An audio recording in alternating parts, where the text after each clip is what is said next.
बिहार में पंचायत चुनाव का काउंटडाउन शुरू हो गया है और इसके साथ ही शुरू हो गई है उम्मीदवारों की तैयारी। इस बार 6 पदों के लिए 11 चरणों में पंचायत चुनाव होंगे। निर्वाचन आयोग ने चुनाव चिन्ह से लेकर उम्र सीमा, रिटर्निंग ऑफिसर सब तय कर दिए हैं। देखिए हमारी ये पूरी रिपोर्ट।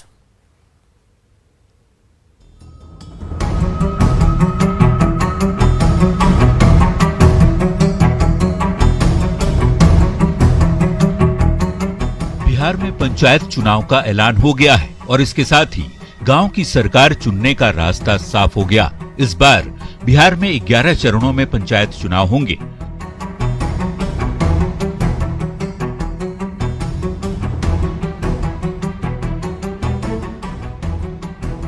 बिहार के त्रिस्तरीय पंचायती राज जनप्रतिनिधियों का कार्यकाल 15 जून को ही समाप्त हो गया था, लेकिन कोरोना की दूसरी लहर की वजह से पंचायत चुनाव नहीं हो सका।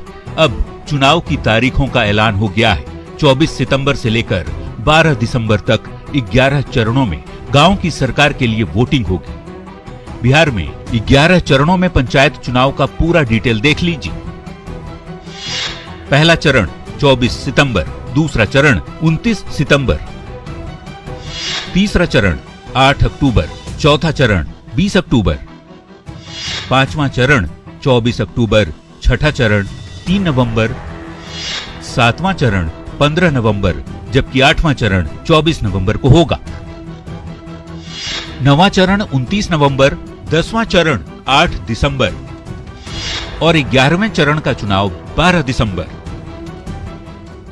चुनाव की तारीखों के साथ ही पंचायत चुनाव में किस्मत आजमाने वाले उम्मीदवारों को अब ये पता चल गया है कि कब से तैयारी शुरू करनी है।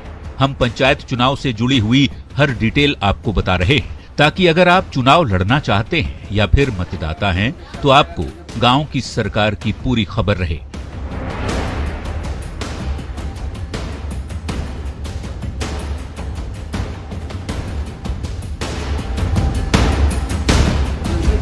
इस बार बिहार में 6 पदों के लिए पंचायत चुनाव होंगे।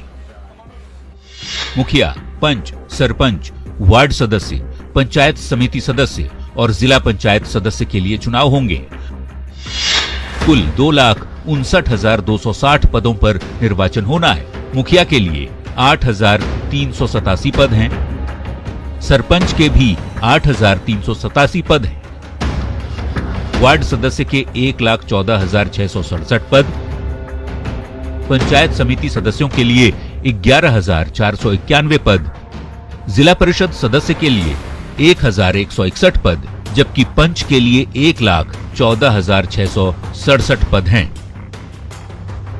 कयास लगाया जा रहा है कि इन 6 पदों के लिए 10 लाख से ज्यादा उम्मीदवार होंगे। इसके लिए राज्य निर्वाचन आयोग पूरी तैयारी कर रहा है। अगर आप भी इस बार पंचायत चुनाव में किस्मत आजमाना चाहते हैं तो चुनाव की कुछ जरूरी बातों को जान भी लीजिए। चुनाव लड़ने के लिए कम से कम 21 साल का होना जरूरी है। प्रस्तावक के लिए भी 21 वर्ष का होना जरूरी है। प्रत्याशी को खुद दाखिल करना होगा नामांकन। पंच और वार्ड सदस्य के लिए संबंधित पंचायत का मतदाता होना अनिवार्य है। सरपंच और पंचायत समिति सदस्य के लिए संबंधित प्रखंड का मतदाता होना जरूरी है।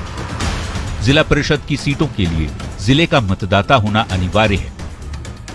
एक से अधिक पद के लिए अलग अलग नामांकन पत्र पर चुनाव लड़ सकते हैं प्रत्याशी।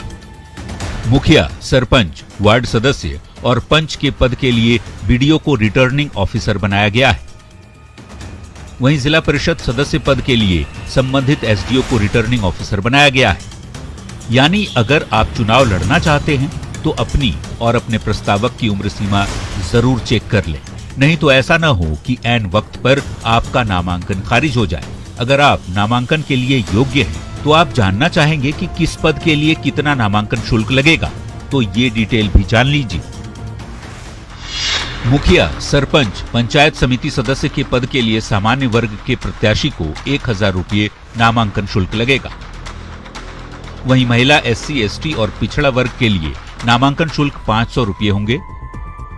जिला परिषद के लिए नामांकन करने वाले सामान्य वर्ग के प्रत्याशी को जहां 2,000 रुपये नामांकन शुल्क देना होगा, तो वहीं महिला, एससी, एसटी और पिछड़ा वर्ग के प्रत्याशियों के लिए ये राशि 1,000 रुपये होगी।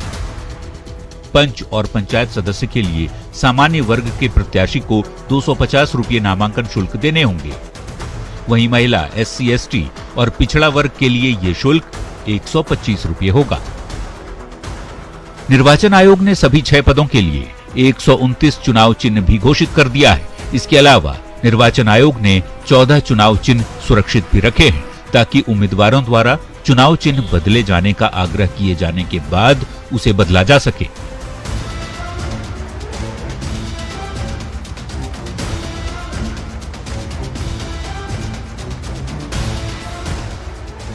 पंचायत चुनाव के दंगल के लिए बिहार तैयार है।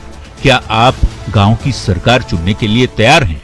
आपसे ही जानेंगे, आपको बताएंगे आपके पंचायत का पूरा हाल। देखते रहिए हमारी खास पेशकश, मुखिया जी मैदान में। Bureau report, news 18।